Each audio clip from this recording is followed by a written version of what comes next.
Bangladesh is all set for a big fight today between the boat and the sheaf of paddy. These are symbols of the ruling Awami League and the opposition Bangladesh Nationalist Party, respectively. Now, 10 crore people will cast their vote to elect 300 members to the parliament, and security has been set up in a bid to contain violence during the general elections, where Prime Minister Sheikh Hasina is expected to win a record fourth term. Now, authorities have deployed around 6 lakh police personnel, army and other security forces ahead of today's vote, following a deadly campaign which has been marred by clashes. NDTV's Monideepa Banerjee joins us with the latest. 22. BNP gives 22 tickets to members of the Jamaat-e-Islami, which is a banned party at the moment, apparently because it's fundamentalist. No, I mean, one is the formal answer would be there is no BNP, there is no Jamaat, so how can they be Jamaat members? They are former Jamaat members. Now, the government or the legislature has not made a law saying a former Jamaat member will be disqualified from elections. Also, in choosing these people, we and the other parties in the coalition did not have a say. I have already expressed my thing that I'm unhappy that this was done, but they're not legally disqualified. Now, you cannot make an issue about why people who are not legally disqualified are not given nominations.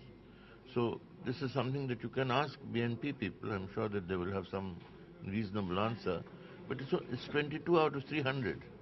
It's not a huge significant amount. I don't feel that they can, in any way, even if they get elected, influence all the rest. Please don't tell me you're an astrologer, but what would you say the results are likely to be? If it's free and fair, we in the opposition should get a majority, a comfortable majority. What if it is not and you don't? Then next we will sit down and say why against all the indications that we are getting from people, and you will get those indications if you try and test public opinion here or even somewhere outside Dhaka. And also the number of arrests, the figures that we gave. I mean, if a party which is in power feels that they're comfortable when the election is a week away, they don't arrest 4,000 people. They don't start hundreds of prosecutions and cases. This is not the actions of a confident government.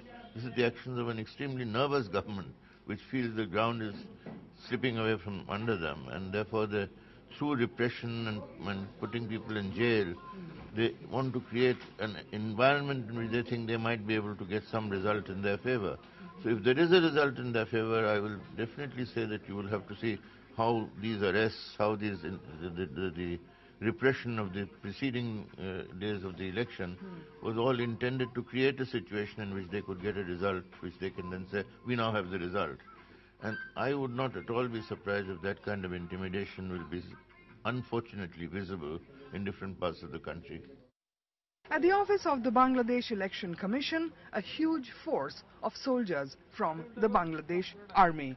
All of them on duty over here at this particular building, where all the last-minute details are being put in place to ensure free and fair elections tomorrow.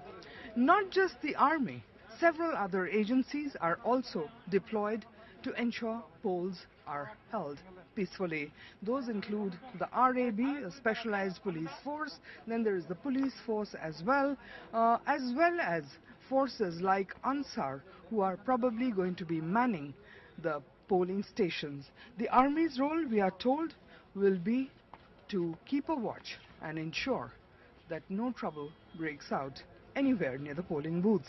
And if there is trouble, then the army will ensure that normalcy is restored at the soonest. Holding peaceful, fair and free elections in Bangladesh for the 11th general election is perhaps the biggest challenge before this country. At Dhaka with Judy Shankar, Monideepa Banerjee, NDTV.